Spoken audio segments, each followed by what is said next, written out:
Look out, America. Butterbean is taking over, and Toyota announces they're stepping away from a major motorsports series. Welcome into the Breaking Bob channel. Hope you're having a good start to your week. If you're new here, hit that subscribe button so you're in the loop for all things NASCAR here as we get through this offseason. The news never stops.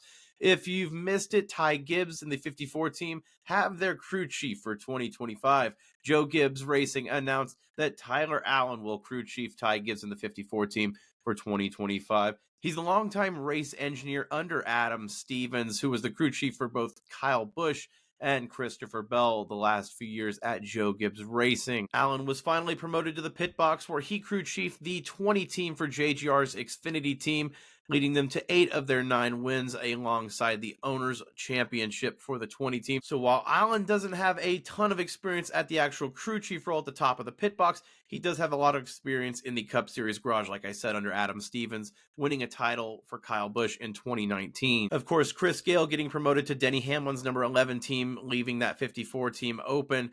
If you ask me, though, honestly, Allen might be just as good, if not a better option for Chris Gale, making me ask the question, do you think Ty Gibbs or Denny Hamlin ultimately got the better crew chief for 2025? Let me know your thoughts down below. It's just something that jumps out to me because I do think Tyler Allen is one of the better younger crew chief options in the Cup Series garage. And for Denny Hamlin, having someone like him might be just the fire that he needs to get that championship under his belt. Moving on, Butterbean is joining ARCA full-time. That's right, Brendan Queen, the Cars Tour late model reigning champion, is joining the ARCA Menard Series full-time in 2025. Queen will pilot Pinnacle Racing Group's number 28 Chevrolet entry full-time in the ARCA Menard Series. That's the same 28 that Connor Zilisch dominated many ARCA races in 2024, and so Butterbean will have great equipment, and honestly, if you ask me, he could even be the favorite in the ARCA Menard Series for 2025. I know Venturini will have something to say about that with their cars, but Butterbean really, with his 3 Truck Series entries in 2024, all top 20, including that 4th place at North Wilkesboro,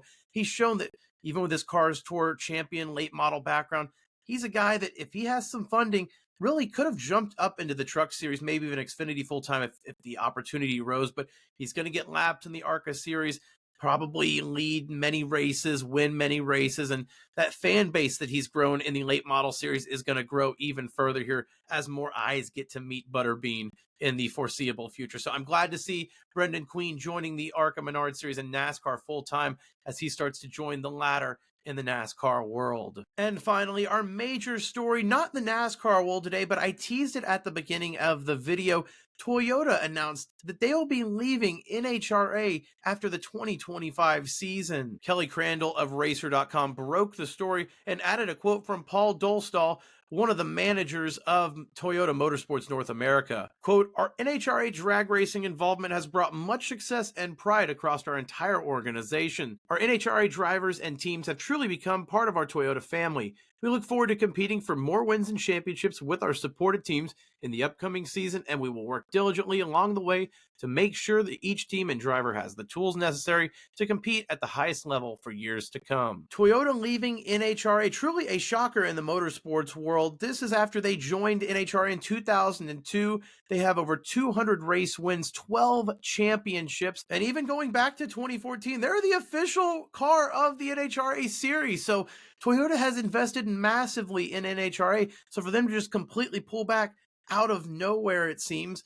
it's kind of shocking there, at least to me. I'm not a massive drag racing fan. I don't pretend to be, but to see a manufacturer like Toyota, who has definitely not spared any expense as far as their racing development series, is surprising to see. Toyota Racing Development, TRD, is rebranding to Toyota Gazoo Racing North America in order to align with their worldwide brand of Gazoo Racing. So with that, I definitely thought there would become some changes. You have seen Toyota also jump into supercars in Australia. They're joining in the next few years, as well as with a technical alliance in Haas in the F1 world, not making any engines, but still flirting with the F1 world, while GM joins it completely with Cadillac. It does make you wonder, maybe this was just them making the resources from one entity to another, or maybe they're just scaling back some way or another.